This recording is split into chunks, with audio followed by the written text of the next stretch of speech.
balikan natin ang ating mga karambulista at ang programang Karambola sa DWIZ. Magandang umaga po ulit dito sa Karambola. Second half na tayo ngayon, Feb 22, 2024. Ako si Conrad Donal. Kasama natin, Joel. Wala. Si paring Joel, wala po. Si paring Joel Laksamana ay... Iba yun nandito. Iba. Si Jonathan De La Cruz pala to. Si paring Joel ay nasa kabilang ibayo. Ayan. Yan. Nakagapos na yan. Paring Attorney Secretary Larry Kidlat Gadon. Ayun. Yan. Kaibigan ng lahat.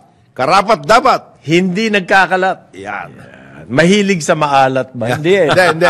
Hindi, adobo eh. Magaling magluto. Ng adobo. At hindi maalat. At saka, nakuha na niya yung formula ni paring Conrad sa Kalyos. Oo. Na perfect ko na yun. Perfect. May pinatutunayan niya, sabi nga ni... Tama, pinapatunayan niya.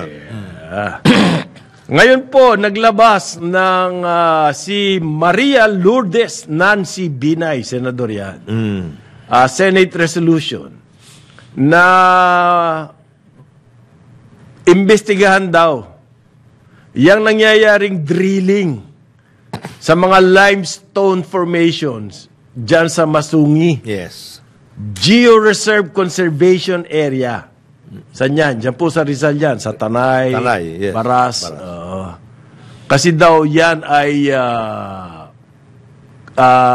protected area. Yes.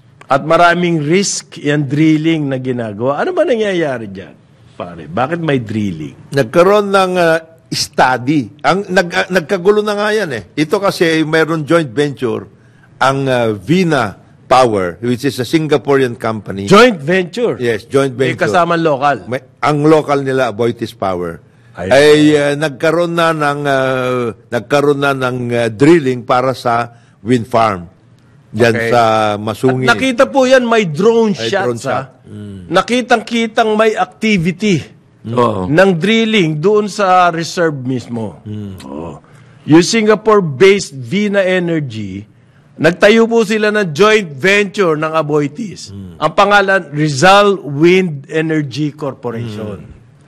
Ayan. Who is behind Rizal Wind? Sabi nga ni parin Jonat, Vina Energy at Aboitiz Power. 12 wind turbines ay ilalagay dyan. ang kanilang ilalagay. Ayan. Paano kaya yan? Yun na nga, Bakit gustong imbestigahan ni Binay? Kasi nga, may limestone formations dyan which are considered quite unique in that particular area. At the same time, that is part of the Upper Marikina watershed. Hindi ka basta-basta gumagalaw dyan kasi considered protected area nga yan. Ngayon, ang sabi daw po kasi nitong si Angela Tan, yung PR ng Vina Energy, gumagawa lang daw po sila ng study. Isipin mo. Pero nag-drilling na sila.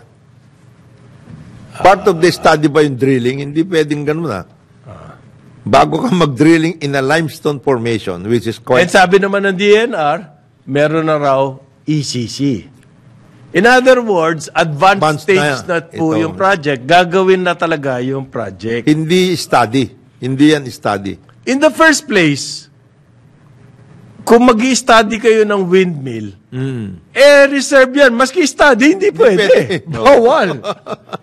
So how are you justifying that? Bakit kayo nasa formation? Bakit kayo nag-i-study ng bawal? Bawal, oo. Itigil na yan ngayon dapat. Dapat pala. Kasi ang dami pa kasing palusot. Wag na. Yan, study daw. Nasa baba rin yan, yung pinakamalaking quarrying operations, na bawal din yung Rapid City. At yan po, nakasulat yan. Even studies, black and white, nakasulat yan, bawal. Hindi walang gray area dyan. Wala. There's not. Hindi pinayagan yan ni Manong Roy dati. Yan, yung Rapid City. Cease and desist ko sila eh. Nagkaroon ng cease and desist. Ang balita, si Mato mismo, pumunta doon, nilusob. Pinagigiba yung mga bakod. Noon. Kasi po meron siga-siga dyan yung D. Oo. Yun yung Rapid City. Yan yung Angelita Lee, ang may-ari. Queen of Quarrying. Quarrying. Nag-organize recently daw Oo. ang DNR ng kumbaga Task force. Asosasyon. Hindi, asosasyon. association. Asosasyon. Kasama yung mga NGO, Oo. LGUs, at saka stakeholders. Stakeholders. Ano ibig sabihin ng stakeholders? Mga negosyo na nandiyan sa loob ng geo-reserve. Ng protected area. Dapat to magkaaway yan eh. Oh. Yung mga LGU at saka NGO, dapat Protection ninyo yan. proteksyonan nila. Dapat Opposite advocacies yung mga yan. yung mga stakeholder na yan, hindi ko masali sa inyo. Paano nangyari yun? Di ko Kasi opposite Kuntsabahan na. Hindi. opposite advocacies yung mga yan. Hindi. Binuyo ng stakeholders ang DNR, gawa tayo association. Kami nang bahala. So magkakaroon kami ng usapan. Yung usual na kami ng bahala. Yes. Puproteksyonan namin yan. Sa susunod na Hindi pa nga natitigil yung problema ng quarry. Quarrying. Yung mga resort nagtayo dyan. Hindi pa na susugpo ng gusto yan. Ito na naman to. Drilling naman. Aboitiz Group at saka yung Vina. Rizal. Okay? Paano nangyayari Bakit po protected dyan? Ang dami mga species ng hayop na dyan lamang nakikita. Flying fox.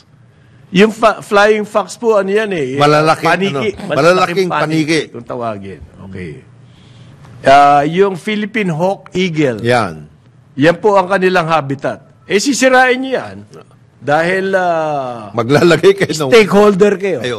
At wala. saka kayo nag-i-study yan. ng wind farm. Ay, paano yun? hanip yung palusot eh. Study lang naman to. Wala pa kaming ginagawa dyan, boss. Para sa inyo study nyo? Wala lang. Wala. Hobby. At saka, interesado. Ano yung hobby nyo mag-study?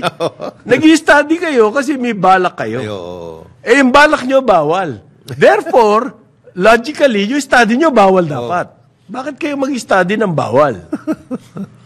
At saka yan ba, nagkaroon ba kayo na arrangement man lang para sa study? Study? Hindi, may ECC raw. Ayun. Ang study... Yan sabi po ng DNR, yan daw yung activity ng Rizal, Wind, o Vina and Aboitiz.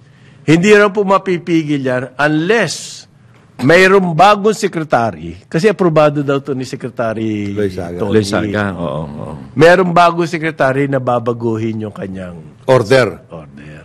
Maski na may Department order. Maski na may presidential proclamation, that covers all of that area. Meron yan. There is a presidential proclamation. President FF pa yun. Hindi, department order to eh. Mas matindi yan. Kaya mo ba yan? Kaya mo ba yun? Coming from the secretary, kaya mo ba yan? Hanggat hindi raw po napapalitan. Yung presidential decrees are considered as a law. Hindi. Department order. Ang department order. Daig niya ang department order? Ikaw naman. Paano nangyari yun? Paano nangyari rin mas mataas yun? You have to amend first the presidential decree. Department order nga eh. Kasi may department order, kaya daw inisyuhan ng ECC. Hindi nyo pwedeng pigilin niya project hanggat hindi magbago ng sekretary. O magbago at isip niya. At mag-issue ng bagong order. O magbago isip niya. Yes. Di madali yan. Di tanggalin yung sekretary. Magbago isip niya. Hindi niya siguro alam yung declared na protected. Ba't hindi niya masunggi? Environmentalist ka na turingan? Hindi mo alam geo-reserve yan? Wow. Mabigat ka. Kung ngayon kasi diyan sa ito sa mga naririnig ko. Diyan sa DANR, merong isang problema diyan na kahit na nga yung ibang mga undersecretaries naaasar na dahil masyadong pinapakinggan yung isang undersecretary na medyo left-leaning. kung left-leaning ka, dapat proteksyonan mo to. Yun na nga, Oo. nakakapagtaka Hindi ko ron. maintindihan yan. Meron nang nangusap. Nangusap? May nangusap. Ano ibig sabihin ng nangusap? Kung bakit na nagkaganon yon. Nangusap? May Yun na ba tawag ngayon? Oo, may nangusap. Nangungusap. Oo. Nangungusap. Anong to? Para yung sa... Ang mga mata mo'y nangungusap. Ngusap. Dalawa yan. Parang yan. Ang bulsa mo ay nangungusap. Yun. Ang ang bank account mo ay nangungusap. Yan. Ganyan na tawag ngayon. Kasama yan dun. Para yan yung yung horse whisperer. Pero alam mo, yan, Kabayo.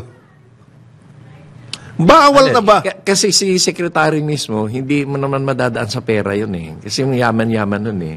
Yun. Yung mga nandun sa baba yun. So, hindi niya alam kung ano nangyayari sa... Ba't niya pinipirman yung mga ECC na yan? Oo. Okay. Kung, ibig mo sabihin from the very start, hindi niya Protected alam. area The protected nga yan, area Hindi yan. nga kasi, halimbawa... Alam mo bakit protected area yan? Kasi yung tubig na ginagamit natin. Well, kasama yun. Upper, yun. Upper Marikina Watershed. Pag may nangyari, yun nga Rotary Club namin, nagtatanim kami dyan ng mga Puno. bamboo. Oo. Yung bamboo propagules, bibigay sa amin ng DNR. District-wide yung project na yan eh. Oo. Pero portion by portion lang kasi napakamahal. So may mga ibang grupo, Na ganyan din. gusto i-preserve yan. Gagawin. Merong mga stakeholders ang ini-stake. Ginagawang steak. Kinakain eh. Yeah. Pinagpipiestahan eh. Ano ba yun? Paano natin makakonserve yan? Paulit-ulit. At saka meron ang daming environment issues. Yung plastic. Yan. Oo. Anong measures na ginagawa natin? Parang tulog eh. Yun nangyari po dyan sa Mindoro. Yung Oil spill. Number 1 ang Philippines, ha? Sa pagkakalat ng plastic sa Sa buong mundo. sa buong mundo. Sa dagat. Top tayo dyan. Top tayo dyan. Talo natin China. Isipin mo na kung meron tayo pinag-number 1, at Ito least na. ayun na. Aray. Plastic waste. Ang sakit naman nun. Ibig sabihin, napaka-irresponsable ng Pilipinas. Oo, Hindi yun naman kasi gumagawa tayo ng islands of plastic sa Pacific Ocean. We're creating Creating new island. areas. Magaling din. Pwede rin. Ang dami issues eh. Yung basura. Yan. Oo. Kaya na pupunta sa ilog, sa dagat, Dagat yan. Mga Oo, dahil plastic yan. na yan. Hindi po naalagaan ng gusto yung basura dito sa atin. Oo. Okay? Oo. Meron bang sanitary landfill? Nabago, Na ha? bago? Wala. Wala. So ano nangyayari? Puro dump sites. Ayun Yung dump site po na yun, Wala. malamang yan. Malamang sa hindi. Pag umulan, tapos yan. Eto, hindi naman lahat may dump site. So saan tinatapon ng mga tao yung kanilang basura?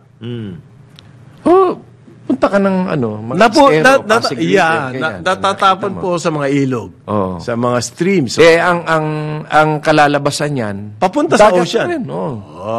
Eventually. Anong mga ginagawa natin doon? Ang dami issues sa environment eh. Oo nga, oo.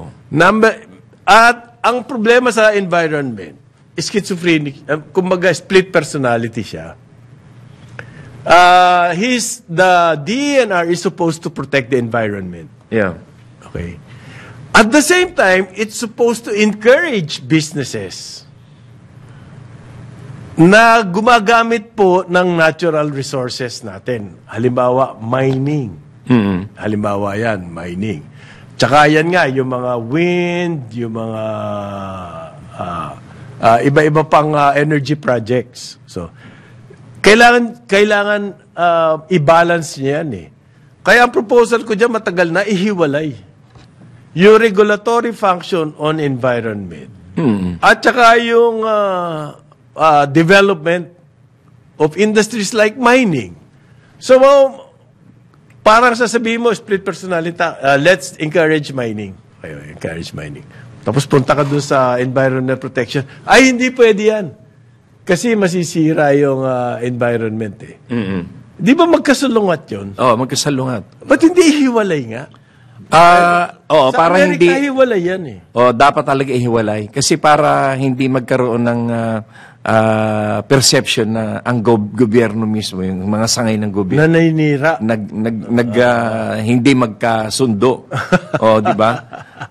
Ako kasi pro-mining ako eh. Basta responsible mining. Marami na ngayon technology. Hindi, at ako nga dyan, ang aking sinasuggest sa Malacanang ay yung i-require yung mga gumagamit, yung mga bumibili ng mga minerals natin na mag-put up ng planta dito. Processing nga eh. Processing. Workout. Gagawin daw ng Dito. PESA yan, parin Jonat.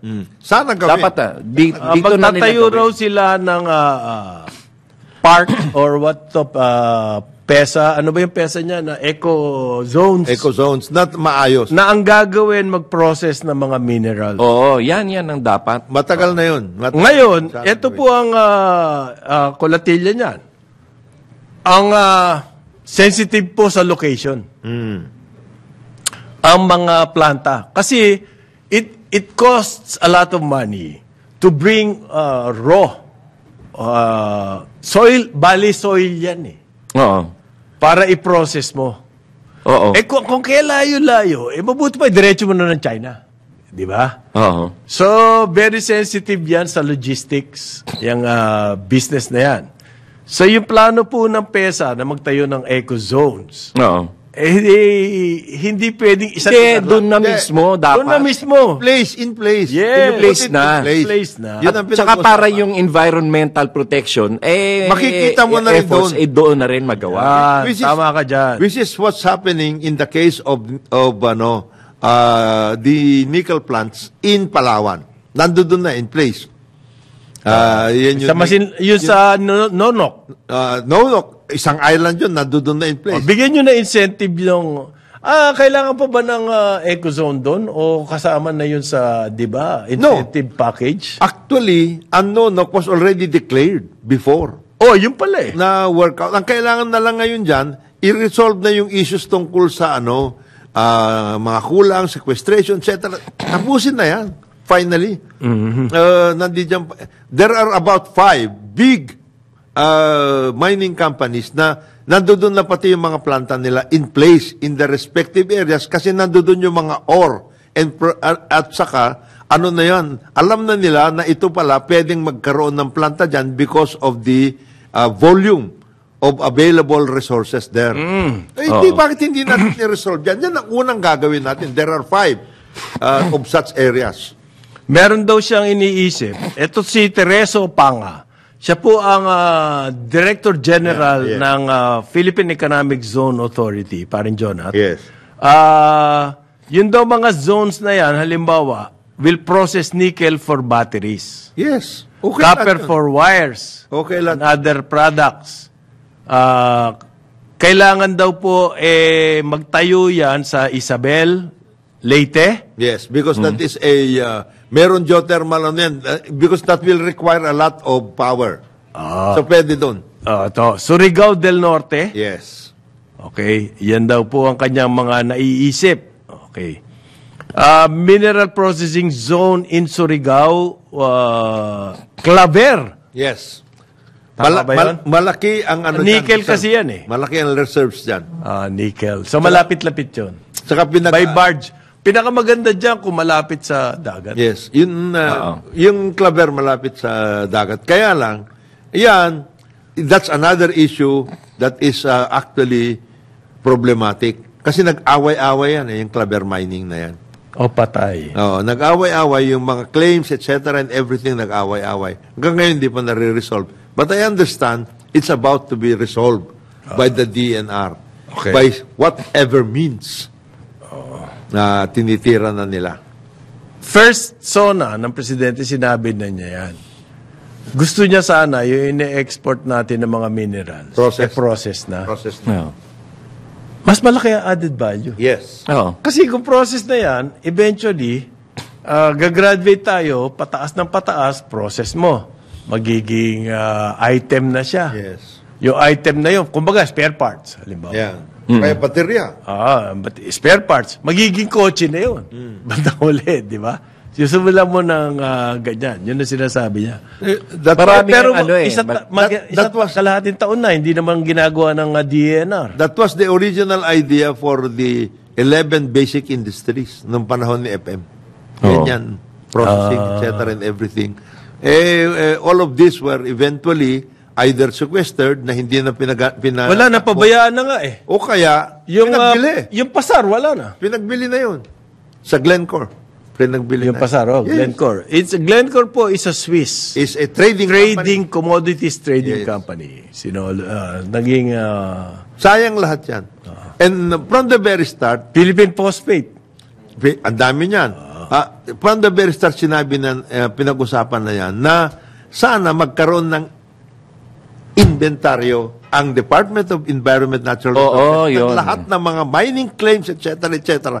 Kasi sinasabi originally pa, maski na ni Presidente Duterte at Presidente Marcos, either you use it or you lose it. After 3 or 5 years, Hindi nga Imbitahin kaya natin yung yung Bureau of Mining diyan sa sa DENR. Kasi one time. parang nakaseparate Sige. yung kanilang management diyan eh. Hindi. No, although they are Sariling under the- republic. Pare, You you don't know what's happening there right now. It's consolidated.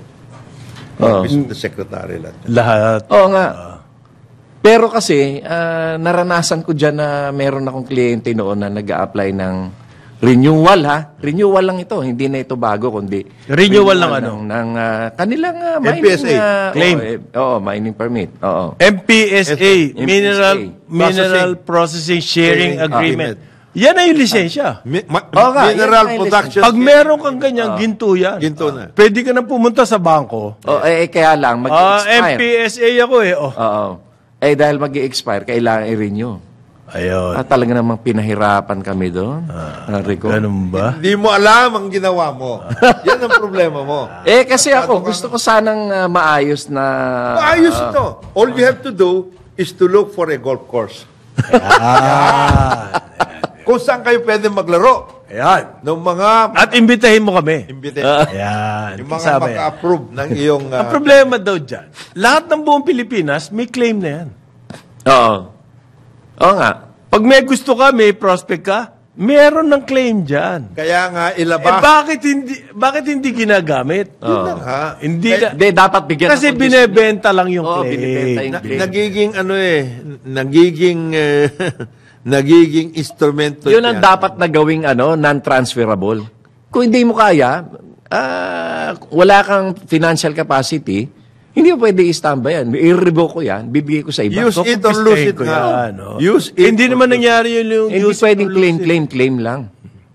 Wala, ang dami niyan. Oo nga, oo. Kasi alam mo, ang development ng mine, napakagastos niyan. Oo. Yung exploration pa lang, napakagastos. Biro mo, Kaya nga liquid na dapat po. i-award yan. Doon talaga sa talagang may May May financial capacity to do capacity. that. Hindi pwede Hindi pwedeng ibebenta mo lang. hindi pwede yung magtataho ay nagkaroon ng claim. Oo. Na ayos na. Hindi. Mag-iminan ng taho. Magmimina ng taho, hindi pwede yun. O kaya yung mga magpapandisal. Wala yun. Hindi pwede. Magmimina ng asin. Hindi. Hindi pwede. Ang kailangan, mag-claim ka, okay, pakita mo na kaya mong i-develop yon. Oo. Yung Hindi, nangyayari claim muna eh. And then, tsaka tsaka naisipin kung maghanap. paano. Hindi. Yun na nga. And then, if they cannot come up with the financial Kapag ikaw may MPSA, ibibenta. Oo. yung mga foreign, pag-aagaw-agawan ka, Oo. yung MPSA niya, kaya napaka-valuable yan. Kaya ang mahal ng usapan dyan. Oo. Pag nag-uusapan na tungkol sa MPSA, ang mahirap lang, sinasabi ni Boss Jonat na kailangan maghanap ng golf course para doon maglaro kayo pag-usapan. mag-usapan. Hindi na doon sa tanggapan ng komisyon. hindi na, sa hindi office na. of the commission. Maraming mata at tenga ron eh. Ay, oo. Ito, identified dapat. Ang golf course, hindi eh. Lalaro lang eh. Oo. It was just a friendly game. Yeah. Oo. Anong pustahan nyo? Bank account sa bank account? sa bangko. Yan. The best yan. The best. Okay, magbabalik ang karambola sa Aliw Channel 23 at DWIZ 882. Ngayon, 9:29 ng umaga. Balikan natin ang ating mga karambulista at ang programa Karambola sa DWIZ. Balik tayo, karambola sa Aliw, Channel 23 at DWIZ 882. Ako si Conrad Banal. Nandito rin si paring Jonathan De La Cruz. Hindi si Joel Lacsamana. Hindi. Nakapos na yun. At nandito si Attorney Secretary Larry Kidlat Gadon. Kaibigan ng lahat, hindi nagkakalat, karapat-dapat. Ayan, ito, karapat-dapat din to, parin Larry. Siya. Sabi ng Department of Tourism, Secretary Cristina Frasco, nakikipag-usap daw siya sa mga foreign airlines. Nadagdagan ang kanilang flights papunta sa Pilipinas. Eh di, babalik dun sa reklamo nila na ang hirap ng traffic dyan eh.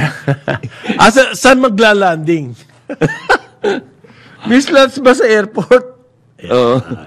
Baka sabi niya sa ibang airport daw, Cebu, direct flight to Cebu. Ayan. Or Davao. Ayan. Ang kausap daw po niya ay United Airlines. At Indian carriers. Emirates, Turkish Airlines, Qatar Airways. Ayan. Para daw, hindi ba DOTR to? Oo. DOTR. R. Siya, DOT ka lang. Oo. Ba't siya nakikipag-usap sa mga foreign dapat yung airlines? dapat yung DOTR kasi sila mas may technical knowledge and information how to go about it. Yun na nga, yung CAAP ba yan, pare? Ano ba yan? CAAP. Civil... Aviation Authority of the Philippines. Sila nagbibigay niyan frequency. Yes. At yan po, ang patakaran dyan, may reciprocity. Oo. Okay. Pag binigyan mo, halimbawa, ito sinasabi niya, Emirates. Hihingi din sila. Pag binigyan mo dito, dapat yung PAL or Cebu Pacific. Our designated... bibigyan din nila. Bibigyan din nila. Yun ang reciprocity. And kaya... Usually yan, one way. Kaya nga, ang may expertise dyan sa bagay na yan, yung DOTR lang. CAAP. CAAP at saka CAAP, Civil Aeronautics Board. Kumbaga kasi, sinisisi niya, kulang ang number of seats. Kaya mababa ang tourism natin.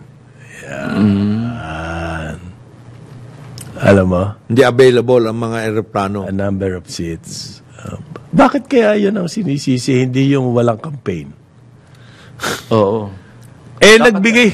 Asan yung campaign kasi yan na sinasabi ng mga... Alam mo ako, pagka may pinupuntahan ako mga lugar sa abroad, what entices me to visit that place is because of what I see in the advertisement. Precisely. Hindi dahil sa may hindi airline. Hindi mo naman alam yung dati eh. Dahil may airline seats? Teka, ganito, gusto kong pupunta. May airline seats ba rito? Diyan ako pupunta. Hindi ho ganun mag-isip ang tao. Oo, ang turista hindi ganun. Ang turista ano ba makikita ko dyan? May airline seats dito? Punta ako dyan. Hindi ganun. Oo. Yun ang magandang analysis. Pinupuntahan mo yung lugar dahil kasi alam mo yung nakita mo na attract ka. So, asan yung campaign? Oo. Ngayon, hindi ko sinasabang itong sa pamumuno ni Cristina, ni Secretary Cristina, kasi kaibigan ko yan. At maganda naman ang mga ideas niya. Pero kasi, ang may isang kamalian din dyan, yung mga nauna pa na mga campaign, yung mga promotional campaign. Wala ka ba namang ipakita sa abroad kundi yung mga Tasaday, Kalabaw, Manila Jeepney? Hindi pwede. Anong gugustuhin ng turista pumunta rin? Akala nila, we're still living in Yes. Di ba? Di ba 150 million yung in-award sa... Naku, napakalaking kontrobersya nun. Geyser Maklang. Na walang kaabog-abog, nagka-award na pala. Hindi walang announcement ng bidding. Tuloy, gumanti yung yung kay Hill. DDB. Ito yung gumawa ng Love the Philippines. Love the Philippines. Okay. At tinanggal sa kanila yung kontrata, di ba? Pero yung slogan, Love the Philippines, hindi na rin sila naningil doon. Yun ang sabi nila. Pero ang balita nagkaroon din ng konting bayaran doon. Okay. Anyway, gumanti sila at sabi, kita nyo, nire-reject yung mga campaign namin. Nanalo daw sila ng mga Anvil Awards. Press release yun. Oo. Yung Anvil Award, kasi Honor me yan eh. sila, binibigay nyo, Sarili ninyo, binibigyan sarili nyo. nila, binibigyan nila ng Saka awards. bakit na mas mataas dati? Ang alin? Ang number of tourists. Nag-pandemic eh, boss. Please understand. Eh di sana, ibalik mo yung... Iba dapat ang... Dati marketing mataas. program niya. Oo, dati... Pero pareho lang ang airline Oo, seats. oo. Hindi nga, yan ang problema eh. Hindi. Dagdagan na ngayon ng airline seats kasi baka kala ng mga iba, it's part of it. Hindi na available. Part of it, pero ano pa rin yan, buhayin mo yung interest ng mga turista. Doon sa mga i-expect nila na makikita nila at dadatnan nila rito. Ito yung analysis ko, pare. May mga rota, airline, o lugar na kailangan mo talaga more airline seats. Oo. Halimbawa, ang US, across the Pacific, California, or any part of the US, papunta Pilipinas. Sa pagtutuusin talaga, ang konti ng airline seats available dyan. Okay? Kasi po, limited din yung Available. capacity ng ating airport. Oo.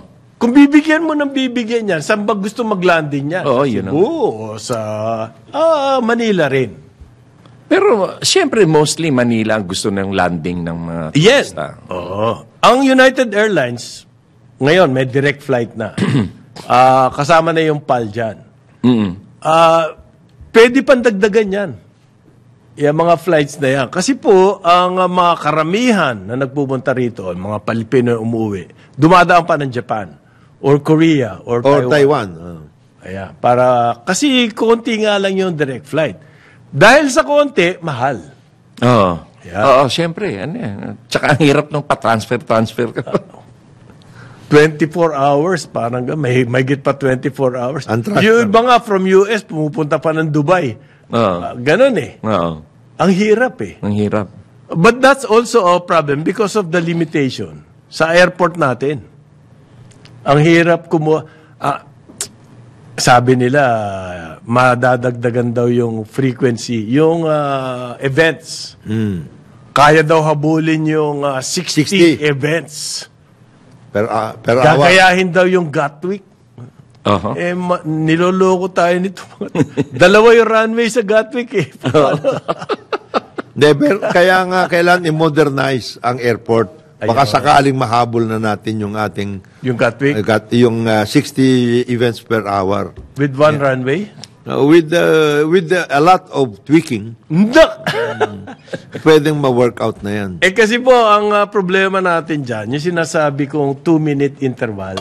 Oo. International rule yan, ano? Requirement po yan ng International Aviation Safety. Oo. IAS. 2-minute interval. 2-minute interval. Kasi pag lumipad ang aeroplano, may vortex yun eh. Oo. Hindi mo pwede sundan agad yun. Higupin ka nun. Oo. So, 2-minute at least. Oo. Minimum 2-minute interval. Sa isang oras, kung 2-minute interval, makaka-30 ka lang. Oo. Tama ba yun? Baka Pero hindi marami pang factors yan eh. hindi lang 30. So, paano loading. Siyempre, kaya nga nagkakakumisan, delayed yung mga flights eh. Hindi lang minsan, madalas. May kwento ako dito, ang gugulang niya mga foreign airlines. Siyempre. Ang gugulang niyan. Kasi talaga pong naglalaway sila sa OFW market eh. Oo. Alam niyo yung ating mga kababayan abroad, mahigit 10 milyon yan. Oo. At halos umuwi taon-taon. Yung mga seamen lang eh. Oo. Twice a year ata ako umuwi. Every 6 months ang ano eh. Eh di ang sarap na ma-capture ng market na yan. Oo. So ang gusto nila, makakuha sila ng maraming landing rights sa Pilipinas. Ma-attract nila yan. Oo. Di ba? Oo.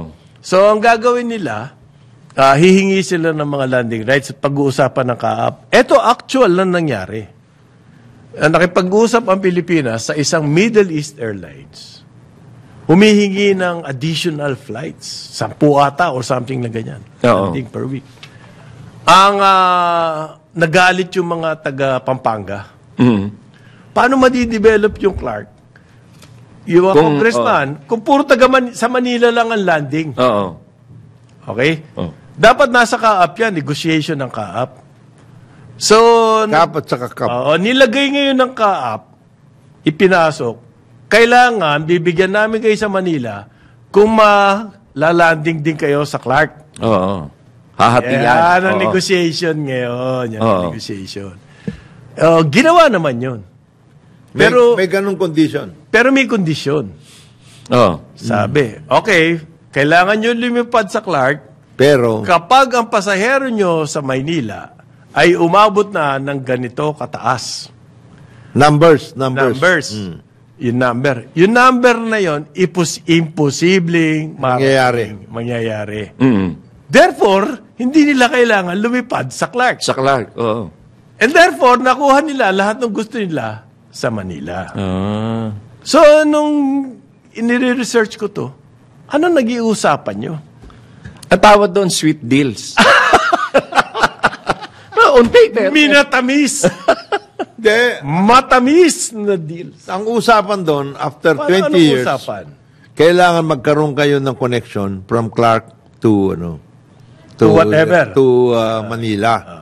So, okay. you're obliged, if you're a foreign airline, you can land in Manila as long as in a period of 10 to 20 years, you put up that particular connection.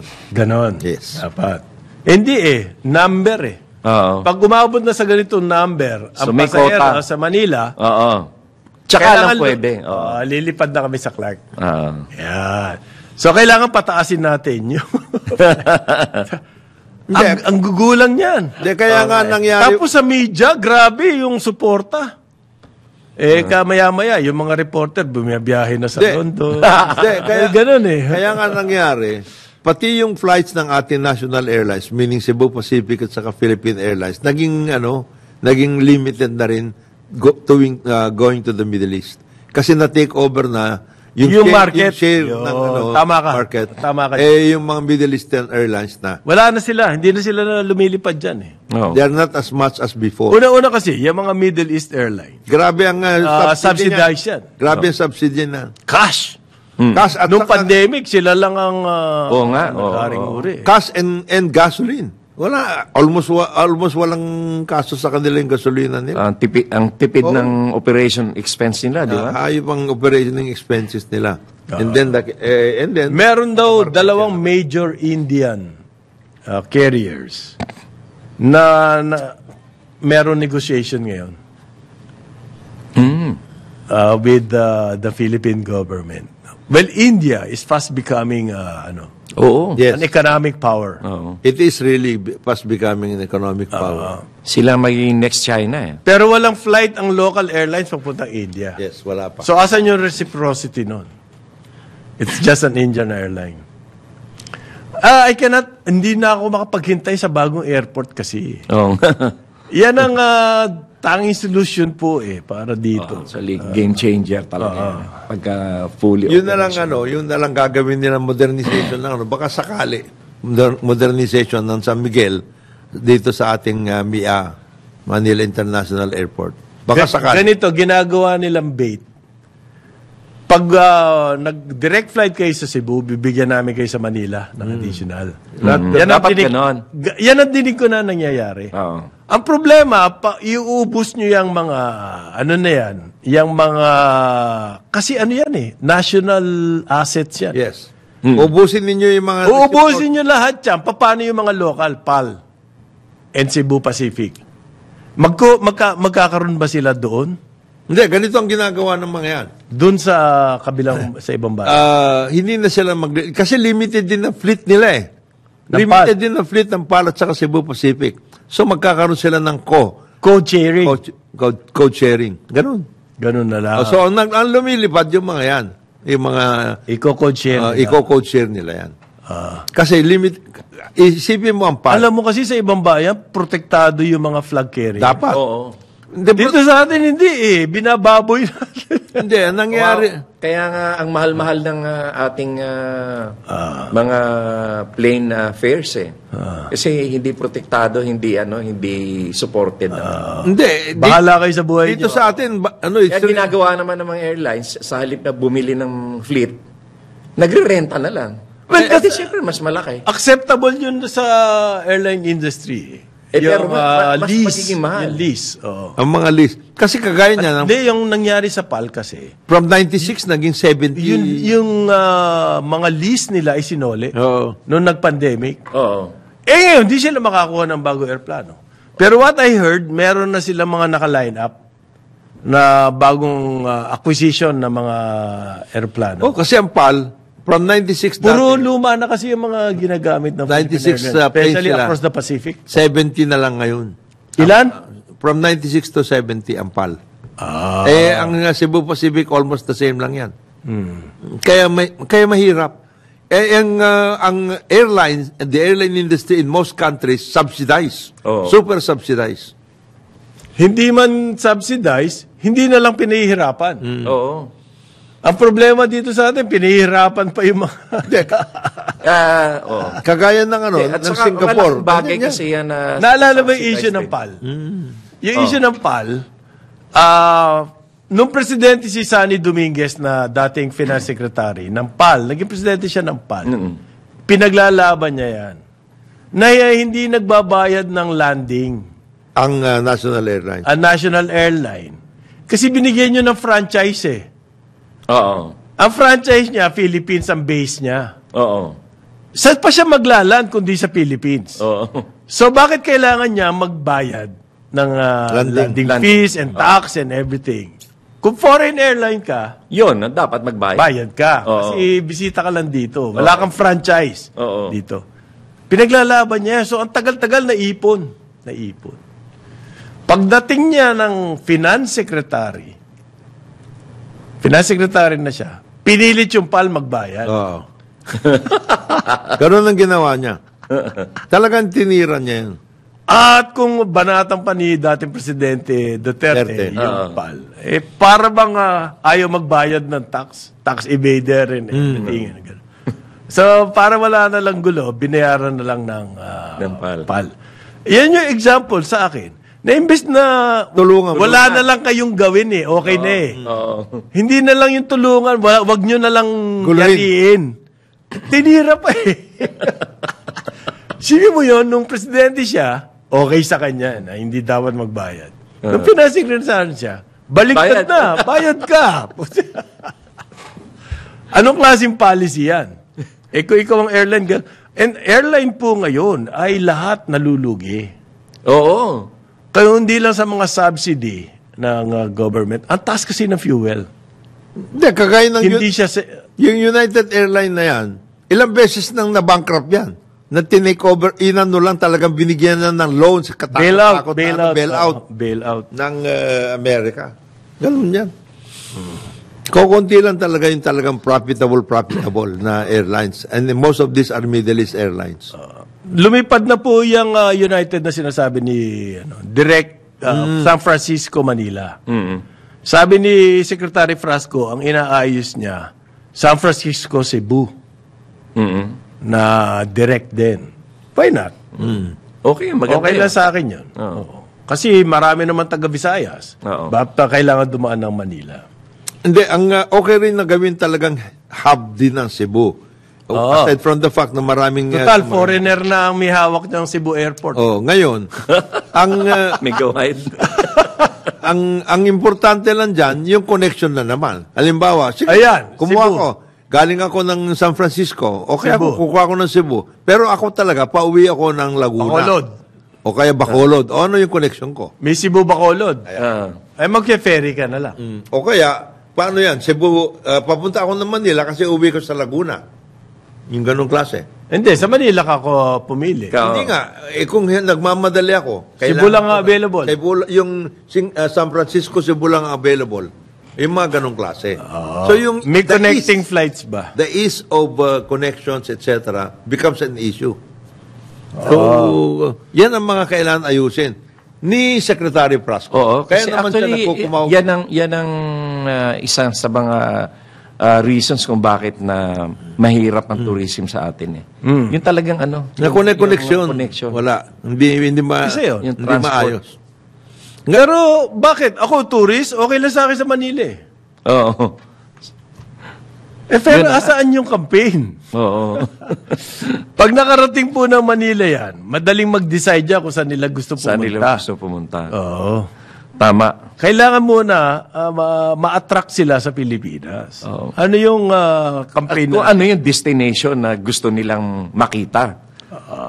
Di yung basura. Hindi. Kung hindi pa yung nyo basura. we have had yearly campaigns all over. Kung hindi pa nyo alam kung anong Pilipinas, hindi kayo turista. Hindi nyo alam. Ayan. Kaya nga, kung ako nga, Kasalanan mga turista yan. hindi sila Hindi nagre-research. sila nagre-research. Yun daw pong vote counting machine ng COMELEC. Oo. Finally, ito na ang last topic namin. Yung 18 billion contract po yan sa automated election system. Yung South Korean company, Miro Systems Company Limited, kaisa-isang bidder. Hindi pa raw po desidido ang COMELEC na ibigay yan dyan. Kanino mo ibibigay? Kung wala na At saka dinisqualify na Smartmatic na dapat lang naman. Will decide pa daw within the week. Tatapusin pa nila. Kung ibibigay yung 18 billion contract na yan Sa Miro. sa Miro, Oo. kanino mo ibibigay? Siyempre doon na. Parang, pero kalaun-launa niya, dyan na rin yan. Why don't you give it to yourself? Why don't you have the capability? Why don't you try to have the capability? To do it Actually, yourself? ang dami nang nag-offer niyan ng mga companies na i-local na lang. Kayo na. Mismo. ang Actually, pagtrabaho. madali lang naman yan Manual counting sa presinto. Para nakikita Bakit ng lahat. hindi natin gawin yun? And then yung yung transmission, yun na yung Yun ang digital. automated. Oo. Yung hybrid matagal na natin Sa sinasabi. ibang bayan, hybrid ganyan na yan. ginagawa, pare Larry. Ha? Sa ibang, Germany, they went back to that. Oo. India, I know, Oo. bumalik dyan. Manual sa presinto. Sa presinto. Kaya naman yun. Dahil yung pagbilang, Hindi naman ganun katagal yun eh. hindi. Within the day, within the Ilang night. oras nga lang eh. Ngayon, Di ba, lilit na sabi presinto, nila, pare. Wala. Konti lang na bumoboto. 300 lang bibilangin mo bawat presinto, mahirap ba 'yon? Yang ang dati nagtatagal kasi nga manual yung physical pa yung transmission nung Dadalhin mo results, sa- dadalhin mo pa sa munisipyo, and dadalhin then mo sa Kapitolyo, ganun. And then probinsya dadalhin mo sa Pero Manila. dapat ma-decide na to dahil Pebrero. Malapit na yan. Hindi ho biro-biro yung elections dito sa atin. 8 Kasi months na lang filing na ng candidacy. So, isa lang ang bidder. Oo. I-award mo. Oo. Tsaka kayo mag-negotiate. Yun. Pwede. Ang tagal ng negotiation na yun. Kasi isa lang ang bidder hindi settled or determined ang mga parameters ng kontrata. Pag hindi pa ninyo madesisyonan yan, ano mangyayari sa buhay natin? Wala pa, hindi naman na a-amend yung automated election law. At saka isa pa, wala naman sa batas natin na pagka isa lang ang bidder, di na ka pwede magtuloy. Kaya ka nga nagpa-pre-qualify hindi nag-qualify yung iba Anong mga problema? Ganito Kasalanan po yung ba- problema. Kasi yung machine ng Miro, meron silang design on their own. Oo. Pero meron din kasing requirements sa COMELEC na nakalagay sa terms of reference. Kaya ang Miro po, hindi pa nila ginagawa o produce or make the machines. Kasi wala pa naman yung award. Kasi yung award, meron kasama doon terms of reference. Ano yung design preference ng COMELEC? Oo. Pag nabigay po yun, at saka gagawin ng Miro, Oo. yung kanilang machines. Oo. Which makes sense. Kasi yung existing Pero kung ma-delay, paano? kasi yung existing yun. machines Yung nila, award. hindi naman yun bagay. Iyon, tama. May ibang design Yung machine na they can easily manufacture pagka na-award na.